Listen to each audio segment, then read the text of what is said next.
Saya jemput Yang Berhormat Dr. Muhammad Hatta bin Muhammad Ramli. Assalamualaikum warahmatullahi wabarakatuh. Untuk yang kedua, minta Perdana Menteri menjawab soalan kedua. Ya, silakan Menteri. Perdana Menteri di Mekah. Waalaikumsalam warahmatullahi wabarakatuh. Tuan Ketua,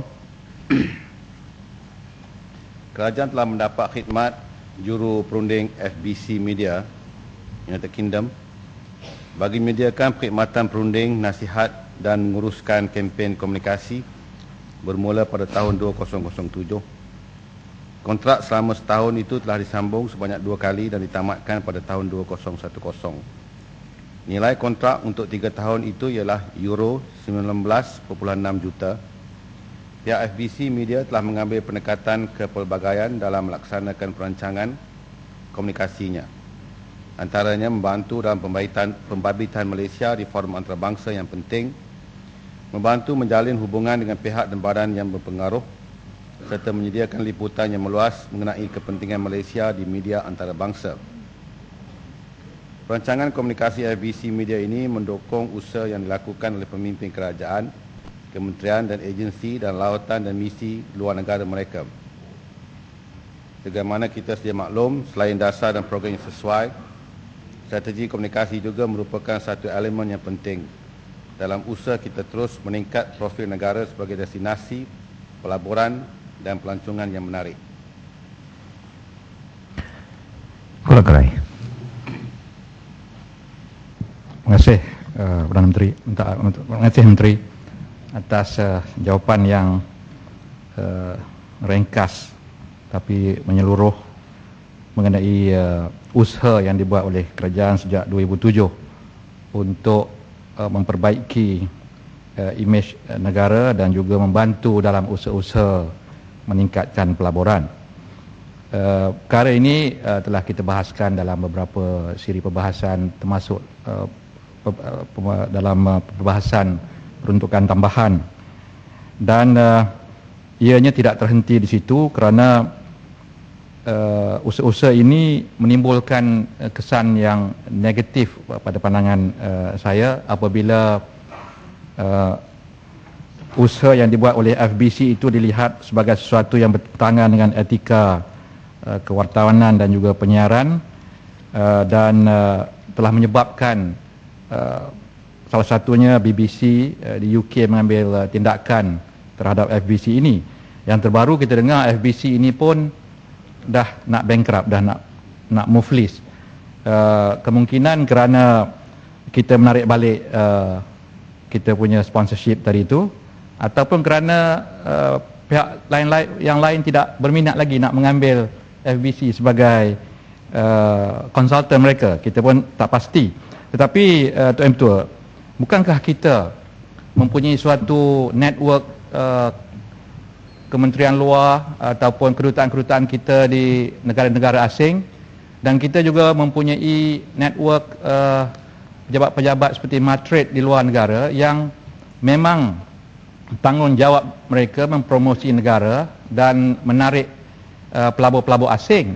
Jadi apakah yang kekurangan kepada mereka sehingga kita terpaksa mengambil agensi-agensi ini untuk membantu, dan akhirnya bukannya meningkatkan imej, pada pandangan kami menurunkan dan merosakkan imej negara kita. Jadi apa sebenarnya peranan agensi kita yang sepatutnya melakukan kerja-kerja menaikkan imej negara ini? Terima kasih.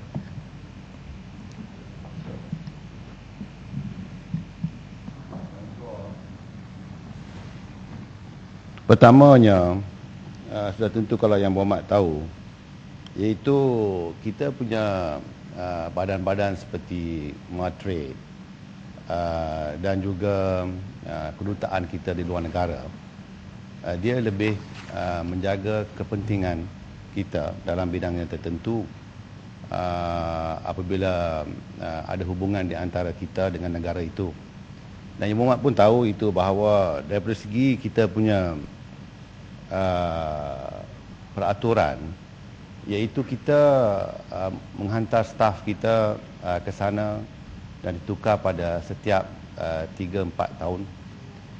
Ini tidak boleh dielakkan, kerana tidak mungkin kita boleh letak seseorang itu duduk sampai 10 tahun di sana. Oleh kerana itu, segala apa juga yang networking yang ada, yang dilakukan, dia lebih merupakan networking secara individu dan peribadi mereka yang mewakili kita di sana. Kemudian apabila dia pulang dan dihantar ke negara lain pula, maka datanglah orang baru pula dan terpaksa mengadakan semula networking itu. Itu pertama. Keduanya yang berhormat, kalau kita memerlukan menaikkan imej kita dan membantu kita di negara luar, tidak mungkin iaitu orang yang kita hantar daripada sini ataupun agensi-agensi negara kita boleh melakukan ataupun membuka pasaran di sana. Melainkan kalau agensi itu bertempat di negara di mana yang kita mahu memperkembangkan imej kita ataupun perniagaan kita dan pasaran yang kita mahu terokai. Jadi sebab itu kalau kita nak pergi ke UK, tentu kita kena ambil seseorang yang lebih mengenali UK daripada kita untuk membuka pintu untuk kita menerokai pasaran. Jadi sebab itu kita menggunakan agensi ataupun FBC ini bagi membantu untuk membuka pasaran bagi kita terokai di sana. Yang sudah tentu dianya lebih berkesan daripada pertamanya agensi yang diwujud di Malaysia yang mungkin tidak ada networking di negara UK dan Europe. Begitu juga saya percaya kalau orang nak membuka pasaran di Malaysia, sudah tentu mereka akan mencari syarikat-syarikat Malaysia untuk membantu mereka. Kerana kalau syarikat daripada mana negara mereka datang, mereka tidak ada networking dan tidak ada kenalan yang meluas di negara Malaysia kita. Itu pertamalah. Keduanya yang berhormat sebut berkenaan dengan FBC ini, dia mempunyai masalah melanggari peraturan di negara dia. Saya difahamkan dia lebih merupai konflik of interest.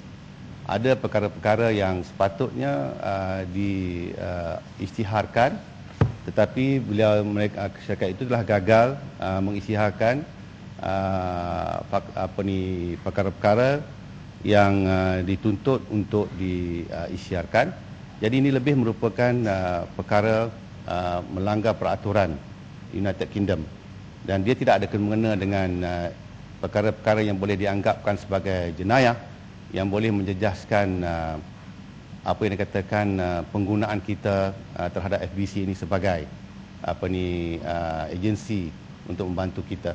Tapi kalau yang berhormat pergi ke sana, tak tabur fitnah, saya ingat tak perlu kita belanja 19 juta euro untuk mengatasi masalah imej kita di sana.